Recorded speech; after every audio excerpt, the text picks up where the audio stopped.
తెలంగాణలో మే 13న 17 పార్లమెంటు స్థానాలకు ఎన్నికలు జరిగాయి. జూన్ 4న ఫలితాలు వెలువడనున్నాయి. అయితే తెలంగాణ బీజేపీ నేతలకు ఈ ఎన్నికలు కఠిన పరీక్ష. తెలంగాణపై బీజేపీ పెద్దలు ఎన్నో హోప్స్ పెట్టుకున్నారు. గత ఎన్నికల్లోనే కాంగ్రెస్ కంటే మెరుగ్గా బీజేపీ 4 పార్లమెంటు నియోజకవర్గాల్లో విజయం సాధించింది. గత అసెంబ్లీలో కేవలం ఒక నియోజకవర్గం నుంచి కమలం పార్టీ గెలిచింది. కానీ ఈసారి జరిగిన అసెంబ్లీ ఎన్నికలలో అలా కాదు. గతంలో ఎన్నడూ లేని విధంగా 8 అసెంబ్లీ స్థానాల్లో విజయం సాధించింది.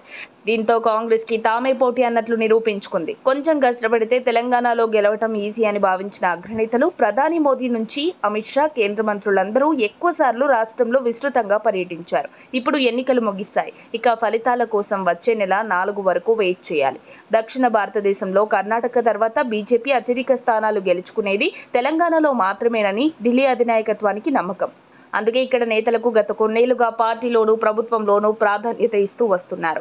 కేంద్ర మంత్రిగా కిషన్ రెడ్డిని నియమించారు. రాజ్యసభ సభ్యుడిగా లక్ష్మణ్ను ఎంపిక చేశారు.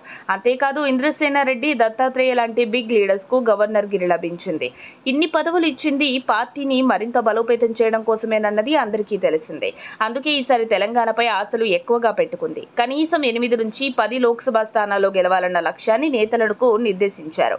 తెలంగాణలో అత్యధిక స్థానాల్లో విజయం సాధిస్తే రానున్న కాలంలో తెలంగాణ నుంచి మరింత మందికి కేంద్రంలో మంత్రి పదవులు దక్కే అవకాశం ఉందని ఇప్పటికే సంకేతాలు పంపిన కేంద్ర నాయకత్వం పార్టీ నాయకులకు ఎప్పటికప్పుడు స్వీట్ వార్నింగ్లు ఇస్తూనే ఉంది.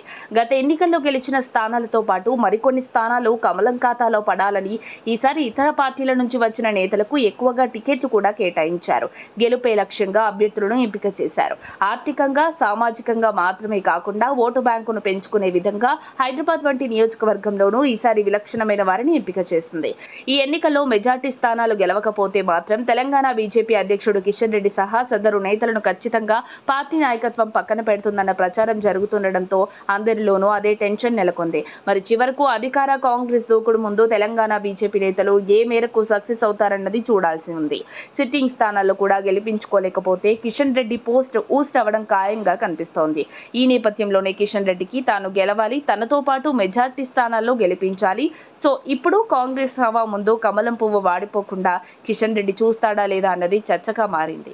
ఓడినా, సీట్లు తగ్గినా కిషన్ రెడ్డిని అధ్యక్ష పదవి నుండి తప్పిస్తారని ప్రచారం జరుగుతోంది. మరిన్ని అప్డేట్స్ కోసం మా కాయ్ టీవీని సబ్స్క్రైబ్ చేసుకోండి.